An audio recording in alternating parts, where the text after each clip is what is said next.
Well, the Seabees were born out of necessity. One of the amazing things about it was all the advanced base construction was done by civilian contractors, and you might have heard of some of the names, Brown and Root, Kellogg, Brown and Root, KBR. They still have those names out there today. So they were doing work around the Pacific, and when the Japanese started taking over all the islands in the Pacific, and they were shooting up the civilians, so we had to bring all the civilians home out of harm's way. We still needed the work done, but we couldn't use civilian contractors, so they recruited heavily from the construction trades and started construction battalions, which is the letter C and the letter B. So that's where CB came from. And they kind of made a little deal with an ocean-going bee with a Tommy gun and a wrench and hammers and all that. So they call them CBs since we're in the Navy. They said, what is your job today? And I told them, oh, you're going to be on the Navy. Seabees. Never heard about it. And I said, what the heck is Seabees?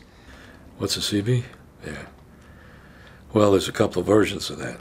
You can get the Marine Corps version or whatever, but I tell them it's a construction guy that's in the Navy building bases for the Navy, as they say, in support of the fleet. And Seabees are kind of a different breed of guy. When I was in, most of these guys had a lot of construction experience, and so they weren't really good at discipline. They would if they had to, but it didn't come naturally to them. And they were a ragtag outfit, but they were great guys. They give you the shirt off their back. Some guys didn't even have a shirt on their back because where they were working in Greece, it was so bloody hot. And their clothes were all ruined. We had a lot of holes in them, and we looked like a really ragtag army, but they did good work. I went in the Navy and volunteered for the Seabees in March of 1962. And it was very hard to get in the Seabees, but I had already been working construction. And I was a cat skinner and had been for several years. I grew up around construction, more or less. So I got in the Seabees. I cheated. I have a bad eye, and you're supposed to have 20/20 vision or correctable in each eye to be in the Seabees. So they sent me for this extra physical and eye exam. And I have to remember this because I thought it was really cool.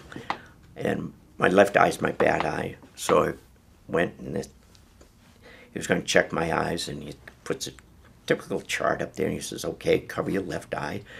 And I can read anything on the chart with my right eye. He says, okay, now cover your right eye. And I went like this.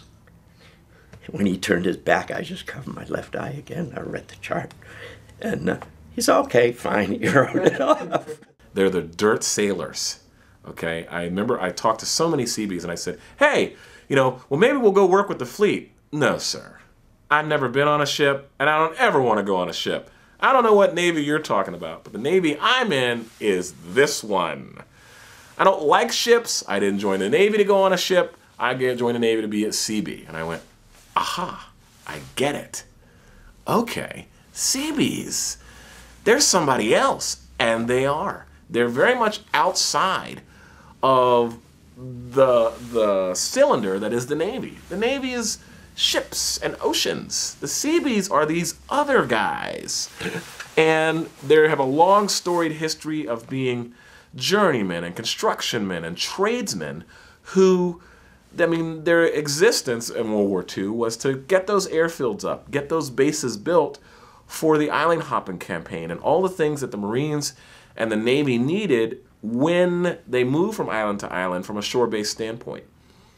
And that meant that they had to go and do it, take care of themselves doing it, and get it done. So that means they really do carry a hammer in one hand and a rifle in the other. So what a culture and what a power and what an ability. And they are true servants of the Navy and everyone else. The Department of Defense, Army, Air Force, everyone knows who a Seabee is. Those are the quality of life guys. If you like air conditioning, you might want to find a few Seabees. If you want a roof over your head, you might want to find a few Seabees.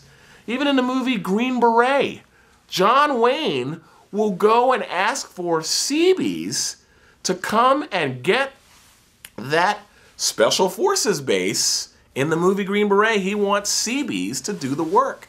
So it's a striking thing. They have a striking legacy and a striking power and storied history in the entire military system.